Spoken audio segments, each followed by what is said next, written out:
नमस्कार. आजच्या व्हिडिओमध्ये मी तुम्हाला दत्तगुरूंची उपासना करताना कोणत्या चुका करायच्या नाहीत याबद्दलची संपूर्ण माहिती सांगणार आहे. पण त्याआधी तुम्ही चॅनलवरती नवीन असाल तर चॅनलला लाईक करा आणि सबस्क्राईब देखील करा.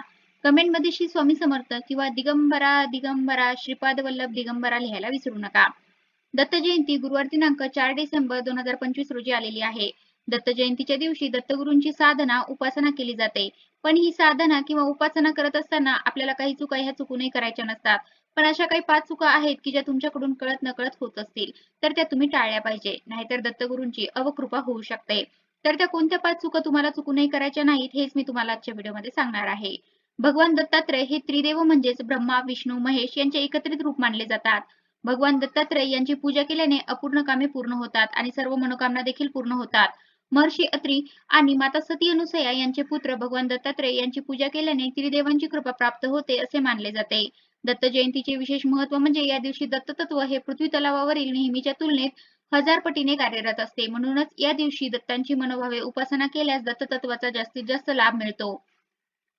मार्गशीर्ष पौर्णिमेला मार्गशीर्ष नक्षत्र असताना प्रदोषकाळी दत्तात्रयाचा जन्म झाला म्हणून सर्व प्रमुख दत्तक्षेत्री तसेच जेथे दत्त मंदिर असते तिथे या दिवशी प्रदोषकाळी दत्त जन्म सोहळा साजरा केला जातो. तसेच या निमित्ताने अनेक कुटुंबांमध्ये कुळाचार म्हणून मार्गशीर्ष शुक्ल अष्टमीपासून दत्त नवरात्र पाळले जाते. तसेच दत्त जयंतीच्या निमित्ताने श्री गुरुचरित्र या ग्रंथाचे पारायण सामूहिक रीतीने किंवा घरोघरी वैयक्तिक केले जाते.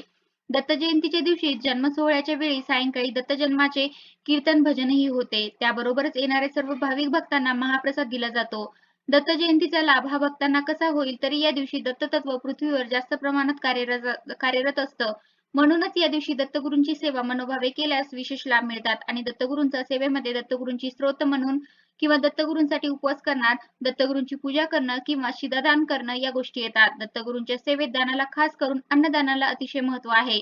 त्यामध्ये तुम्ही डाळ, तांदूळ, कडधान्य, भाज्या, पीठ इत्यादी वस्तू शिदा म्हणून दान करू शकता. दत्त जयंतीला किंवा गुरुपौर्णिमेला अशा प्रकारचं दान करणं खूप पुण्यदायी मानलं जातं.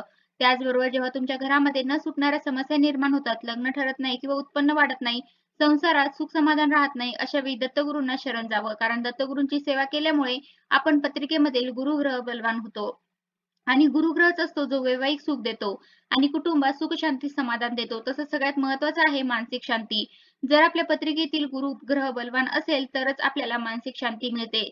जर पत्रिकेतील गुरुग्रह बलवान नसेल, कमजोर असेल तर आपल्याला मानसिक समस्या जाणवत राहतात.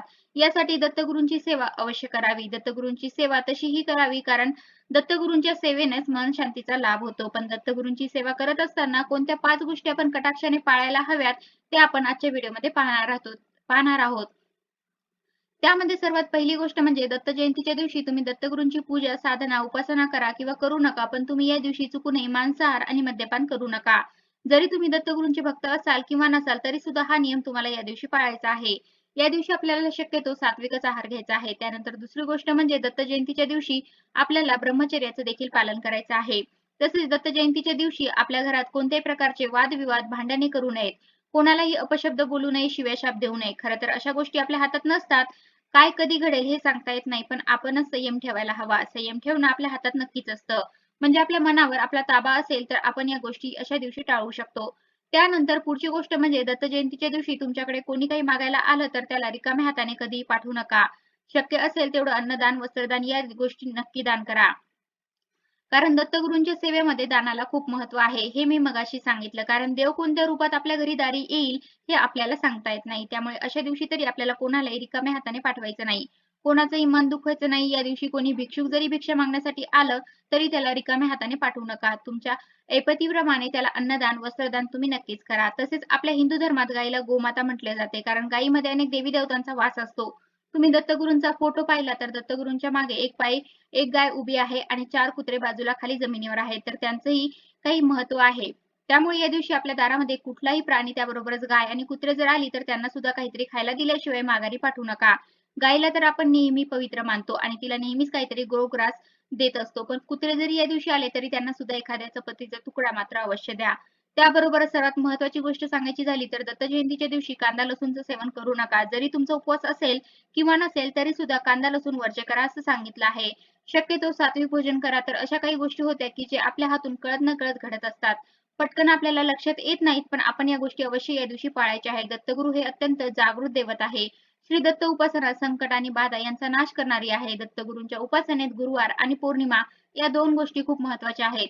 गुरुवार हा दत्तगुरूंचा वार आहे आणि पौर्णिमा ही दत्तगुरूंची आवडती तिथी आहे आणि म्हणूनच या दिवशी मनोभावे दत्तगुरूंची पूजा करावी. दत्तगुरूंसाठी उपवास ठेवावा आणि जवळपासच्या दत्त मंदिरात जाऊन दत्तगुरूंचं दर्शन अवश्य घ्यावं. आता ज्या व्यक्तींना मानसिक व्यथा, आजार आहे त्यांच्यासाठी दत्त उपासना विशेष फलदायी आहे. त्याबरोबर दत्तगुरूंचे सर्वच मंत्र हे जवळपास पूर्व शक्तिशाली आणि प्रभावशाली आहेत. मनशांती, संकटनाश, बाधनाशा, शत्रुनाश, मनोकामना पूर्ती, योगसिद्धी, रोगनाश, आरोग्य इत्यादी वेगवेगळ्या समस्यावर दत्तगुरूंचे अनेक मंत्र आहेत. केवळ दत्तगुरूंचे दर्शन घेतल्याने सुद्धा जीवनात सर्व काही चांगलं घडू लागतं. दत्तांच्या नावाचे स्मरण सततच करत राहावे.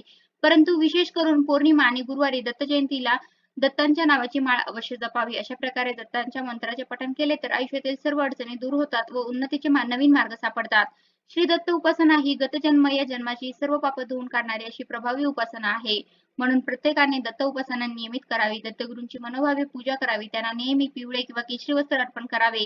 सुगंधी धूप अगरबत्ती लावावी. तसेच तर रोजच दत्तांचं नामस्मरण करावं.